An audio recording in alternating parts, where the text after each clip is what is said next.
नमस्कार, आप देख रहे हैं न्यूज 24। मैं हूं असद अली। देश में महिला आरक्षण को लेकर सियासत गर्म है। सत्ता पक्ष इसे ऐतिहासिक कदम बता रहा है तो विपक्ष सवाल उठा रहा है। लेकिन अगर हम जमीनी सच्चाई देखें तो कहानी कुछ और ही है, खासकर बिहार में जहां महिलाएं वोट तो भरपूर दे रही हैं, लेकिन जब बात आती है टिकट, संगठन और नेतृत्व की तो उनका नाम लगभग गायब हो जाता है। बिहार की राजनीति में भारतीय जनता पार्टी, जनता दल यूनाइटेड हो या राष्ट्रीय जनता दल और भारतीय राष्ट्रीय कांग्रेस जैसी बड़ी बड़ी पार्टियां महिलाओं के हक की बात तो करती हैं, लेकिन आंकड़े कुछ और ही कहानी बता रहे हैं, बताते भी हैं। सबसे पहले बात करते हैं भाजपा की, जो महिला सशक्तिकरण की सबसे बड़ी पैरोकार होने का दावा करती है। लेकिन 2024 के लोकसभा चुनाव में बिहार की 17 सीटों पर लड़ने वाली भाजपा ने एक भी महिला को टिकट नहीं दिया। नतीजा, आज बिहार में भाजपा की एक भी महिला लोकसभा सांसद नहीं है।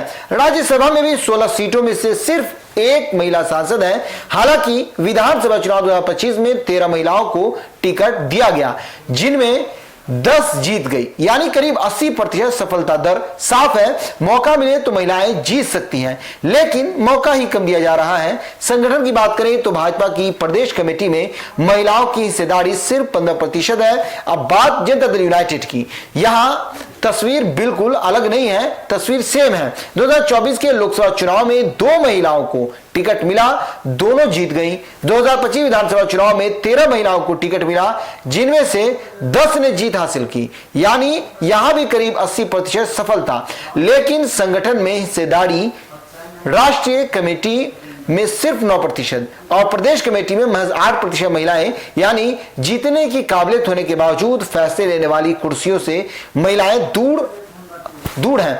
अब आते हैं राष्ट्रीय जनता दल की तरफ। इस पार्टी ने महिलाओं को टिकट तो ज्यादा दिए। 2024 लोकसभा चुनाव में 6 महिलाओं को मैदान में उतारा, लेकिन जीत सिर्फ एक मीसा भारती को मिली। विधानसभा चुनाव में 23 महिलाओं को टिकट दिया गया, लेकिन सिर्फ 3 ही जीत सकी। संगठन में महिलाओं की हिस्सेदारी करीब 18% है, लेकिन यहां एक और बड़ा सच है, ज्यादातर महिला नेता राजनीति परिवारों से आती हैं, जैसे राबड़ी देवी, मीसा भारती और रोहिणी आचार्य।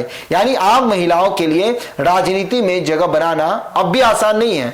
और अब बात भारतीय राष्ट्रीय कांग्रेस की करते हैं, जहां स्थिति सबसे ज्यादा कमजोर नजर आती है। 2024 लोकसभा चुनाव में 9 सीटों पर लड़ने के बावजूद कांग्रेस ने एक भी महिला को टिकट नहीं दिया और 2025 विधानसभा चुनाव में 61 सीटों में से सिर्फ 5 महिलाओं को मौका मिला।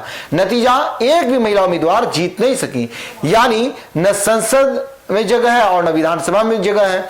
लेकिन कहानी यही खत्म नहीं होती है। असली चौंकाने वाला आंकड़ा तो यह है कि बिहार में महिलाएं अब पुरुषों से ज्यादा वोट डाल रही हैं। 2010 से लगातार महिलाओं की वोटिंग प्रतिशत पुरुषों से ज्यादा रही है।